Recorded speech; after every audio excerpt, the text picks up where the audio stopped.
Whoa! And when I say filled up, I mean like there was about 16-gallon freezer bags of like 24 varieties of ghosts and habaneros. You like to live dangerously, don't you? I mean, I like spicy, so I was debating between making, like, I was trying to throw together hot sauce. I had some old barrels. I'm throwing them in barrels. I'm buying yeast. The woman's like, I come into the store every, like, minute. I'm, like, playing around with the yeast they got there, and she's, like, looking at me like, why are you buying, like, 12 packets of yeast, all different strains? I'm like, my freezer broke.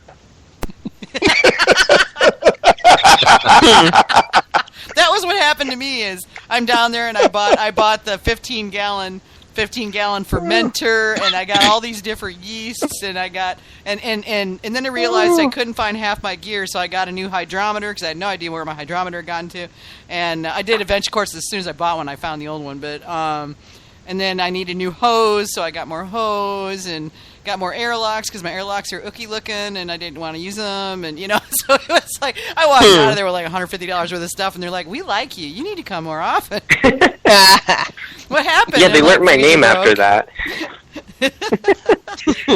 They start calling you by name. They do. That's how you know it's how you know there's no going back. Yeah. Well, no, it's at my normal brew shop. They know me anyway, so because I usually show up with a bottle and we stand around and drink and shoot the breeze. But so they like it when I come by. I don't go down there real often, but when I do, they know me. But yeah, I went to a new place that's downtown because I needed that bigger container, and my normal place didn't have it, but the other place did. So I went down there and met them, and it's attached to a brewery. It was great. Oh, that's just terrible. Yeah, so. Wow. Yeah. Go down, have a beer. And they were doing a tasting. They were having like a little mini competition while I was there. And when they found out who I was, they started handing me beers to judge. I'm going, I'm a mead judge, not a beer judge, but thank you. I'll drink this. Tastes Perks good. I like it. So, I mean, if it's free, you could be an expert for anything. Right. I mean, hey, I liked it, and I told them I liked it, so it was just kind of cool.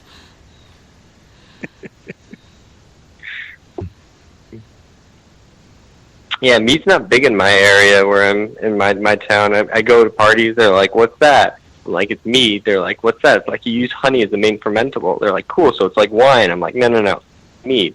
It's like, no, it's honey wine. It's like, kind of, so it's like, but you have fruit in it. So it's like a fruit wine, and it's like a constant explanation of what it is around here. They keep going back. Just drink it. Yeah. Just try drink this. it. Just try this. Yeah. Just shut up. Put away the beer and try this. It's hard to describe. Just try it. Yeah, I mean, I'm in college. Isn't one way to so describe all meads? No, of course not. It's like I gave some of my apples out, my ciders, and then I gave some of my Franken meads out, and they're like, so is this the same thing? I'm like, well, technically, yeah. Just a different name. It's still a mead. Eventually, they don't care, though. We're all in college. As long as it gets the job done, I think a couple drinks in, they won't care what it's called. No, beer, they really mead, don't. vodka. Well, you're in a little bit of the same kind of situation as Rob was in Kuwait. They were making mead using honey packets from MREs, so at least you can get your hands on the honey and stuff, but still. I'm not gonna go as far as to call that stuff honey. Yeah. Well. It said it was, but yeah. Who knows? Honey flavoring. I'd go to the dining facility and grab a handful of packets and. Go back in half an hour later, grab another handful. It took a while to get up enough. I can't tell you how many packets, but there were several hundred involved. Oh God! It was more something to. I mean, I did have access to leave the base in Kuwait. I could go into town and buy honey, but it makes it too easy. Yeah, And it's a challenge. Can one make a drinkable mead from MRE packets? Yeah, I was just starting out, so I didn't know anything.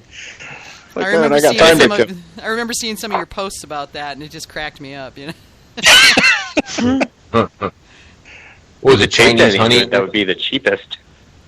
It was the cheapest probably thing they could get. It turned out all right. I mean, I liked it. Of course, I'd been in the desert for a year and a half at that point, so I mean, that would be the cheapest manufacturing mead in the world. Oh, yeah. Off of a Murray packet. Yeah. Honey flavored mead.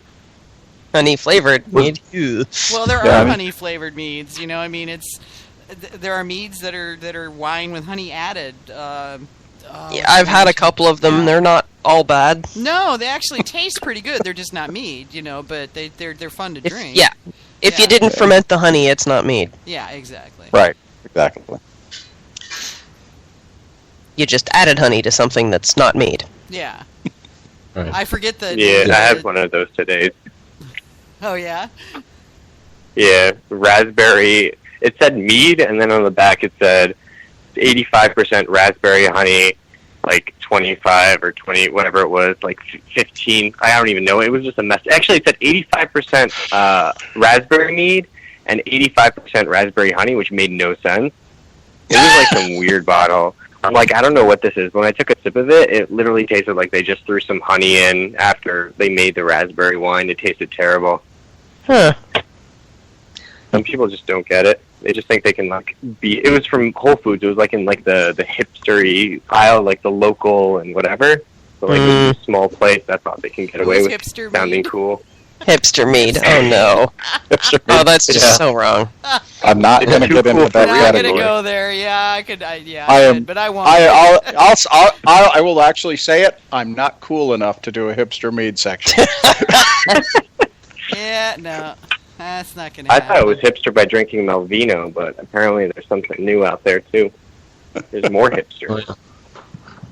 No, Yeah, I you think- can be hipster. You can be hipster if you drink your Malvino while listening to a vinyl record. Then you're. Oh hipster. well, all right. I guess. Either that or Oh. you're just too cheap to upgrade your collection to CD or MP3. Well, I had like 300 records, and my husband threw them out because nobody wanted to buy them. They were taking up space. We were getting ready to move, and it was one of those got to get rid of stuff to move thing. And he threw them out one day while I was at the store. And I'm just sitting here thinking that if I just waited one more decade, the hipsters would have happened, and I could have turned around and made a fortune on those. I went to a restaurant in New York where Decca they. Records, the Who Magic Bus. Hipsters would have paid a fortune for that. Oh yeah, they ramp the prices up now in New York at the record stores. Like it's more expensive than it was like 8 years or 6 years ago in those record stores. Like the prices are more expensive. It's ridiculous. That's crazy. There's a place in New York that has tables made out of vinyls.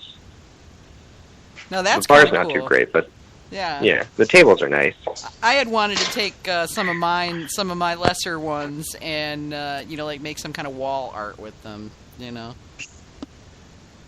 there's always Manny's come out posting really cool. pictures of his record collection on the feed. I can't do that because mine are all in the basement, and it's a disaster barricaded by wine bottles. Yeah, those wine bottles are standing guard. I've got at least 1,500 of them. LPs. Oh my god. I have got at least 3 feet of records. If you stack them, that's all I got. That's about what I had, was 3 or 4 feet, but I had some good ones. I was real particular about what I had. Well, I got my dad's old collection. I had some of my parents' stuff, but yeah. Oh, yeah. That's so funny that they're My, coming back. Yeah, my cousin Israel makes money off it now. He's a jazz guitarist, and he lives in Israel, and his bomb shelter is filled with just records. I'm like, what happens if you need to use it? He's like, there's that little corner over there. You kind of got to go in between the records and just kind of it's the records, and then you're pancaked against the wall. It's like, what happens if the kids need to go in there with you? It's like, they're small. That's what he said too. He said they're small, really? He said they're small. He's like, gonna just squish them in. Oh my god! If I had a bomb shelter, I'd fill it with mead, not records. Yeah. I'm just saying. But the important thing is the records will be okay. Yeah, right. Yeah, the kids will be. I think that's squished, what but the idea was. records will be okay. It's like there was one really fancy guitar and just stacks on stacks on stacks of records. Oh my god! Ooh, what was that? I don't know. I think that might have been Hamish bugging off. Oh. He's showing us not being here again, and Yeah, he keeps getting booted. oh well. I was afraid it was me. I was pushing a button. Stop pushing the buttons. That's funny. And we haven't even talked about the cassettes. Yeah, let's just not even. I'm still finding mixtapes in the basement. Oh, I know where all of mine are. They're on the shelf, right next to the records. I own one cassette that I actively bought from oh god, it just slipped my mind. That movie, oh my god, how did I forget the name? Marvel, Guardians of the Galaxy. The soundtrack was put on mixtape and on like a cassette, and I bought the cassette just 'cause, and then I realized I don't have a cassette player. Manny's got one. You go to his house. He sent a picture of it. You can go to his house. Actually, I've got a couple of them around too. I think I've got a cassette deck. I think I've got a dual cassette deck downstairs still. That I could even been around and getting rid of yet. Until very recently, I still had one in one of my cars. The Chevette. Still had one. Oh, okay. And I was kind of loath to give it up, even though it started doing really weird things like playing the tapes backwards, because at least I still had some reason to keep all the tapes. If you play them backwards, you'll become like Satan. Just saying. Actually, it's surprising how much Iron Maiden is still recognizable when it's playing backwards. Yeah, which says something, right? And Black Sabbath too, for that matter. Oh my! That's why you gotta love Lexus. They kept cassette players in the cars until 2009. Nice. So yeah. So my old 2006, I got a bunch of cassettes in the car that I play. It's great. 100% MP3. Uh, I have no cassettes, no DVDs, no CDs. My DVDs all got ripped and put onto my computer and then made their way onto my iPod at some point. My DVDs are all on an external hard drive right now. I don't even have them anymore.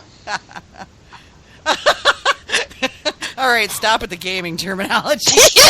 Sorry. Save versus reminisce. So okay, Levi, you're in college, right? Yeah. So what kind of meads are you making? So let me think. I got quite a couple. I started with Oscar's. What was it? Apple something. I forgot which. Oh, Bounty on. I forgot what it's called. Mutiny. Something Bounty. Mutiny on the Bounty. Yeah. Yeah, Mutiny on the Bounty. That's the one I started with. Yeah. It's so far it's coming out real good. I mean, that hits you really hard. Yeah.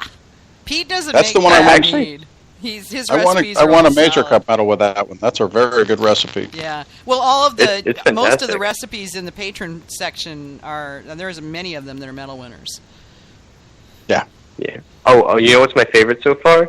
Oscar's blueberry recipe and that strawberry blew my recipe berries? are my favorite. Yeah, you blew my berries, that's a and then good the one, subtle strawberry. Subtle strawberry. Yeah. Those are the two that got done with the freezer blowout.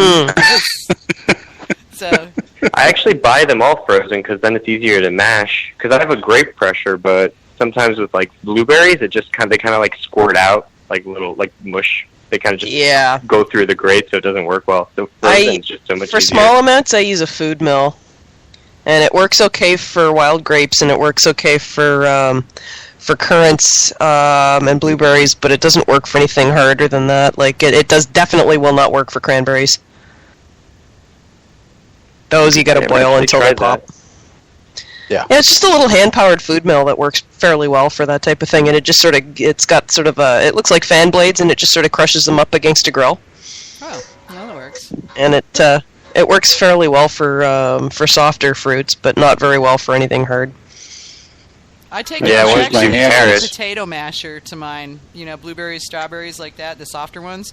I can't find a potato masher with grooves small enough that it'll catch blueberries. Well, I am always on the lookout because I use the wild ones, which are the size of peas. Right. Yeah, you're using the smaller ones. These were bigger local berries, so they didn't have they weren't as small. But yeah, my potato masher is kind of my best friend when it comes to that stuff. So it doesn't work for the currants either. Yeah, if you've got a potato masher, it's a great manual tool that works. It's hard. You get some exercise. I mean, your shoulders will hurt after mashing up 25, 40 pounds of strawberries. I think I've been through the worst at this point. My dad, he only does wine, so we buy like crates from Napa Valley. Oh gosh. So he's too old to do anything at this point. Oh no. Me, so 500 pounds of grapes in the car, 500 pounds out.